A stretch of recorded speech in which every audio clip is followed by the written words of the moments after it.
Hello everyone, welcome to the channel. In today's video, we are going to learn about big objects in Salesforce. So before that, here we would like to inform you that we have recently launched a Salesforce course specially for a Salesforce administrator. And even if you are a beginner, then you will easily understand the content of the course. And here also a limited time offer of 50% discount for the early birds, and you will get the lifetime access of the course, and you can buy the course through the link that we have mentioned in the description box. This Salesforce admin training course is from the beginner to advanced level and also have a 9 plus modules with a real business scenario and have a 21 plus hour of HD videos. And we also provide course material like PDFs and solution and one-to-one doubt clear and interview preparation session. And we also give the certification of completion and provide the internship and placement opportunities. So you can subscribe this course and learn a lot about the Salesforce administrator part. So let's move to our topic. This is my Salesforce Lightning board, and here we are learn about the big objects in Salesforce Lightning. So for this, we click on the gear icon and then click on the setup and then enter the big objects in the quick find box and select the big object link, and it will redirect us to the big object page. And under this big object page, we can see the already created big objects are present. But here we want to create the new big object, so we click on the new button. Now enter the details related to the big object, and here we are entering the label as a customer history. After entering the label, now entering the plural label, and here we are entering the plural label as a customer histories, and then we scroll to the bottom, and here we go, we can see our object name is automatically filled, and then select the context sensitive help setting. Open the standard salesforce.com help and training window, and here we see that in the development status we choose the in development checkbox and then hit the save button. And here we go, we can see our big object customer history is created successfully.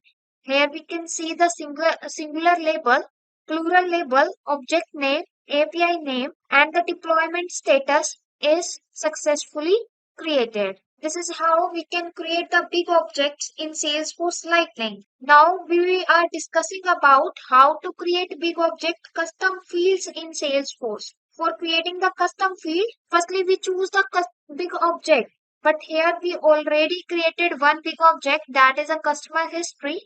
So we do not need to go back and select the big object again.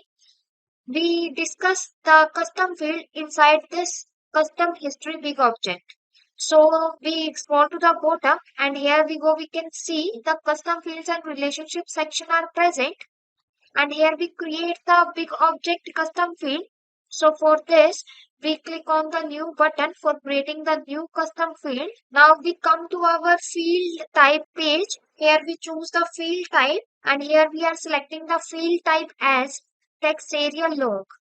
This allows to enter up to 131072 characters on a separate line, and then hit the next button. Now enter the label, field label, and here we are entering the field label as feedback, and then we enter the length which is already entered by default. So you can currently using 0 out of 1638400 characters on this object, and you have 1638400 additional characters to allocate to this field, and the maximum length of this field is 131072. And then we scroll to the bottom and set the visible line, and here by default the visible line is set to 3, and we can see the field name is by default field automatically filled. And then scroll to the bottom, if you want to fill the description then you can fill it, otherwise leave it, and then hit the next button. Now establish the field level security. Select the profile to which you want to grant the added access to this field via field level security. The field will be hidden from all the profiles if you do not add it to the field level security. And here we want to choose all the profiles. That's why we click on the visible checkbox. field level security for all profiles and hit the next button. Now we move to our next step, confirm information. Here you will check the information that you are filled. Field label as a feedback, data type long text area, field name feedback. You cannot fill the description, that's why it show empty. And click the save and new to create more custom field, or click save if you are done. So we want to hit the save button because we are done with this. So click on the save button. Now we come back to our big object customer history page, and when we scroll to the bottom, we can see our custom field and relationship section, and under this section we can see the feedback custom field is created successfully, which has a API name feedback underscore C and the data type as a long text area. And this field is created by today. It also shown that. So this is how we can create custom big objects in Salesforce. So if this video was helpful, click on the like button and also subscribe to our YouTube channel for more videos like this one. Thanking you for watching. Have a great day.